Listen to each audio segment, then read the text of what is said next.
There is a process and certain skills that we can learn that can help us over time to better handle intense urges. We start with the breath and regulation, checking in and a self-assessment, and then conscious, intentional action. It's an incredibly simple process, but there is one mistake that a lot of people make, which can turn this into a frustrating process instead of a healing process. You are listening to episode 125 of Beyond Skin Picking and Hair Pulling. My name is Rafaela Marie. I'm your host. I've healed from 15 years of chronic skin picking through learning how to feel my feelings and treating it like an addiction. Now I'm a coach helping others like you to heal like I did, and I share absolutely everything I know with you on this podcast. If you appreciate the work that I do, the best way you can support me is by hitting like and subscribe, leaving a 5-star review, or leaving your thoughts in the comments down below. And if you would like more support, then I would love to invite you to a very special opportunity to share your story with me. A key component to healing is feeling deeply seen, heard, and understood, because there is so much isolation and misunderstanding with these behaviors. In this process, I will also share with you my insights into the root cause of why you pick, pull, or bite at your body, and some tangible, actionable things that you can do right away to help yourself to start addressing the root cause and create long-term sustainable change. If you'd like to share your story with me, go ahead and click on the link in the show notes. How much time do you spend in your head from the moment you wake up in the morning to the moment you go to bed? How many moments throughout the day do you check in and remember that you have a body, that you actually feel into your body? Most people I ask this question to can't really put a number, but what they can say is, yeah, I don't really do that, actually. It never really crosses my mind. And it's understandable. We live in such a fast-paced world, and we are raised in a society where productivity is the most important thing. How much you can do, how much you can achieve, how much you can produce are markers of worth. So it's not your fault that you didn't learn the importance of connecting to and checking in with your own body on a regular basis. Now, here are some problems that can arise when you are not connected in with your body, when you are on go the whole day, when you spend most of your time inside your head, and you essentially exist most of the day as a floating head. You'll find it hard to take a break. You prioritize other people and things above your own well-being. So making sure that you eat properly, or that you move your body, or that you take a break when you need a break. It's easy to ignore those things or make excuses to not do those things when we're not connected into our body, because our body is what communicates our needs. How do you know you're thirsty? Because you feel it. How do you know you're hungry? Because you feel it. How do you know you need to go to the toilet? Because you feel it. How do you know you don't like what someone just said to you? You feel it. But if we are not in our body, if we are disconnected from our body, we are disconnected from our feelings, our emotions, and so we are disconnected from it, from our needs. That doesn't mean that nothing gets through to us, but the greater the disconnection, the greater the self-abandonment. The more we will find ourselves pushing ourselves beyond our limits. Because the more you are tuned in with your body, the harder it is to ignore your body saying, stop. No, I don't like that. That's not okay. Or I really need this. And so this brings us to the first step. There are 3 steps in this process to better managing intense urges to pick, pull, or bite. Because what is an intense urge? It's a feeling. It's your body trying to communicate with you, trying to get your attention. And so when we can start to use that urge, not as something that we are super afraid of and trying to avoid and prevent and trying not to think about, we can use that moment as an indication of, okay, I need to pause for a second. My body is trying to tell me something. Then that can help us to build a healthier relationship with ourselves and heal in a really sustainable long-term way. So how do we get out of our head and into our body? We're simply going to use the breath. And if you want a 5-minute guided meditation specifically with the breath, then listen to the previous podcast episode 124, because I do that inside that episode. But essentially what we want to do is that when we are disconnected from our body and we are inside our heads and we're on go, our breath becomes shallow.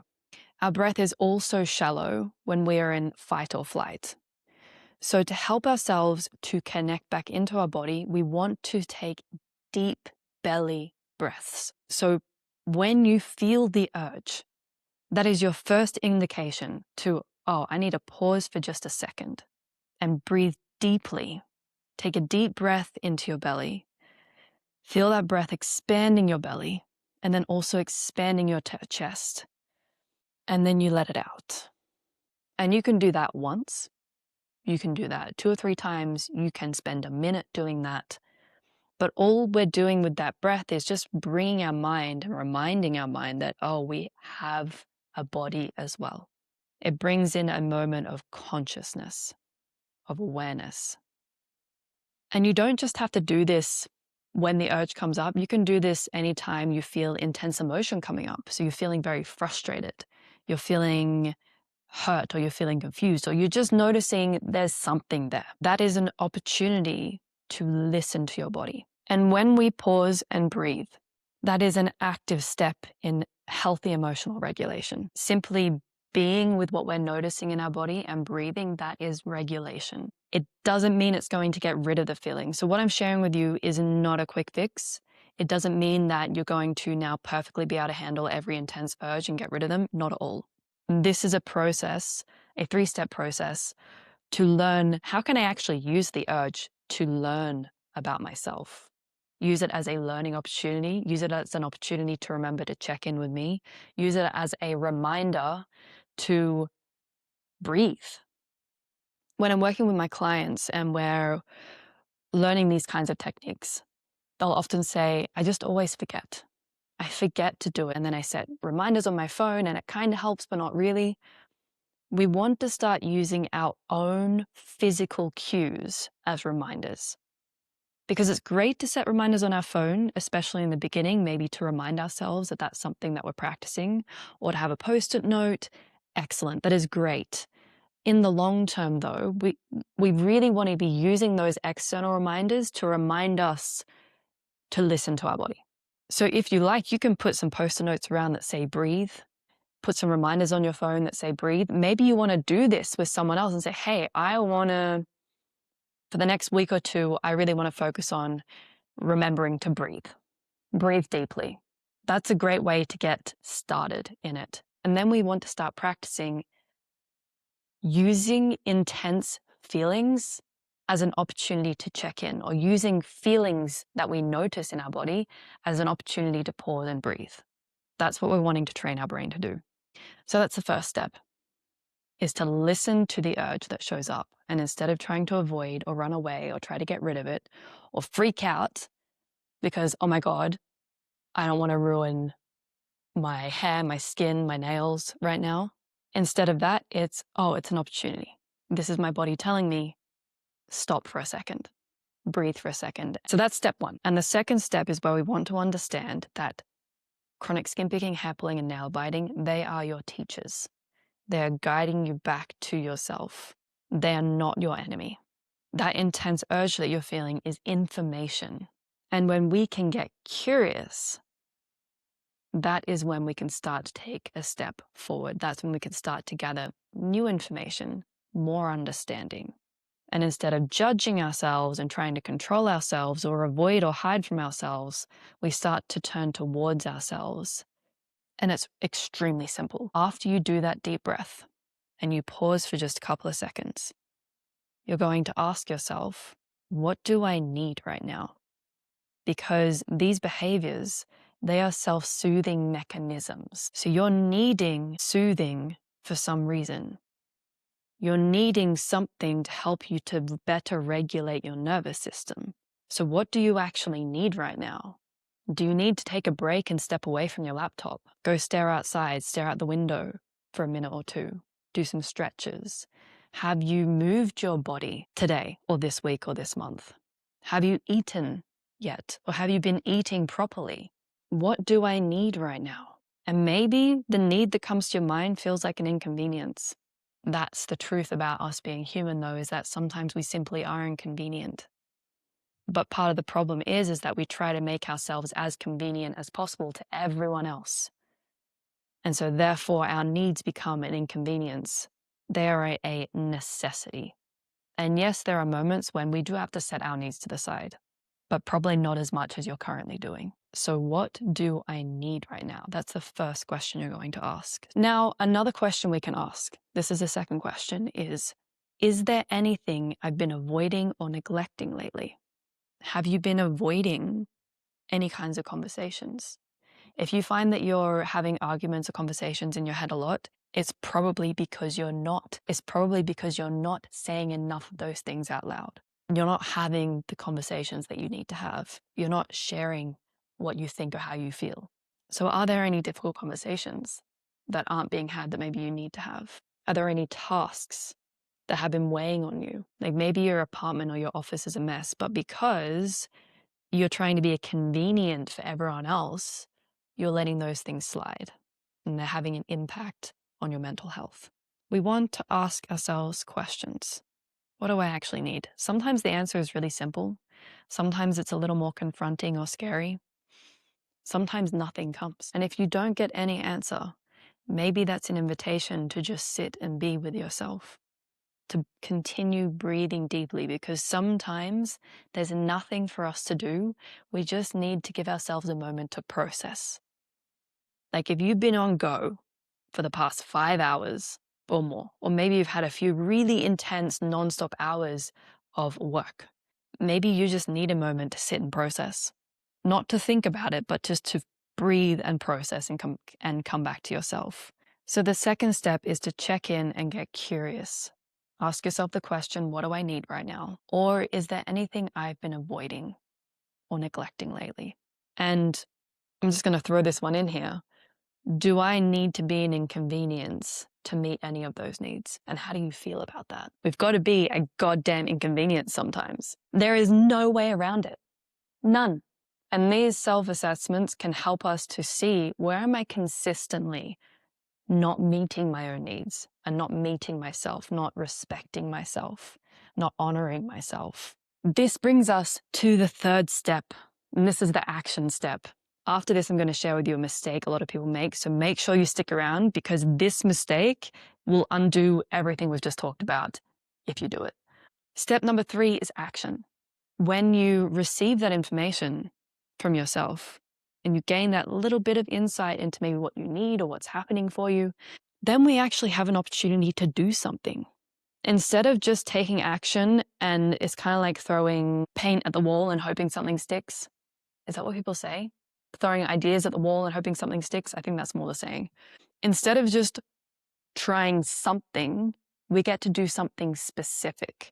For example, I've used this example in previous podcast episodes. Because I work so much on social media, creating content and connecting with people, I often fall into doom scrolling. There was one particular evening where I doom scrolled for 2 hours or so, and I felt like crap afterwards. So I actually implemented this process of pause, breathe, allow myself to sit with what I was feeling, and it was uncomfortable. Then I understood, well, what do I need? And I realized I need a tool to help me to better manage my access to social media. And so I thought, tomorrow I'm going to take 30 minutes to set up that app. And I did. And what that allowed me to do was allow me to have a shit moment, to process it, to understand, well, what do I actually need? I need help. I need a tool of some sort to help me manage my social media access. And then it gave me something to do. It gave me a direction to go in, which when we have that, and science shows this, when we have something meaningful to move towards, it makes us feel better. But what is important is that you have gone through the process of understanding what it is that you actually need. Because if we don't take the time to understand, then we're just going to think, oh, I should do that, because either that's what society expects, that's what people are telling me I should do, that's what sounds the best. And then we try the thing, and probably it doesn't work if it isn't actually in alignment with what you need. But when you can take the time to get curious and gather information, then you can actually figure out what it is that you need and base your action on that. And I still end up scrolling on my phone. It's not like that moment fixed everything, but I am much more in control. And I have tools in place that can help me to not scroll I don't think I've scrolled for 2 hours in one go since that moment. Another example that I've seen come up for a lot of people and I've worked with my clients is when people have done that self-assessment and recognize, what do I need? What have I been neglecting? What have I been avoiding? Many people have not been prioritizing, they have been neglecting nourishing their body. So they realize, I haven't actually been eating properly. I'm just constantly on go. I prioritize my work and other people, and I kind of just snack, or I don't really have a proper meal throughout the day. I just feel like I'm in such a rush. And let me tell you, if you're not making sure that you eat properly, it makes you feel like shit. It makes you feel subconsciously unworthy. I mean, imagine you have a kid with you and you're just telling them they're hungry and you're just telling them, hey, I don't have time to feed you. Go and grab some nuts and some dried fruit from the cupboard and eat that. You think that kid is going to feel very loved? Not at all. Neither are you. And so it's gaining the information of, okay, I haven't actually been eating properly. Okay, if I haven't been eating properly, what's an action step I can take? Right, I'm going to focus on helping myself to eat properly. That's the thing that I'm going to focus on and work on. That is something that is meaningful. That is something that will make a difference. That is something tangible that makes sense. And this is the kind of process that has helped me over years to find freedom from chronic skin picking.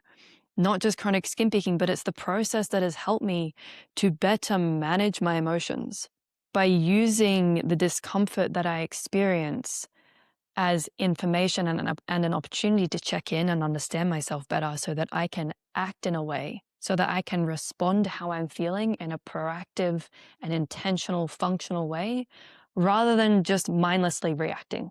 That is the third step. Intentional, conscious, practical action based off of what you uncovered in the second step, which is, what do you need? What have you been avoiding? What have you been neglecting? Which we discover through taking a moment to breathe and feel into our body and process and connect to what it is that's going on in the body. The mistake that so many people make is that they feel the urge, they feel the intense emotion, and they immediately try to jump straight to, well, what do I need? What's going on? What can I do? And there is maybe a millisecond of, oh, I feel something, all right, action.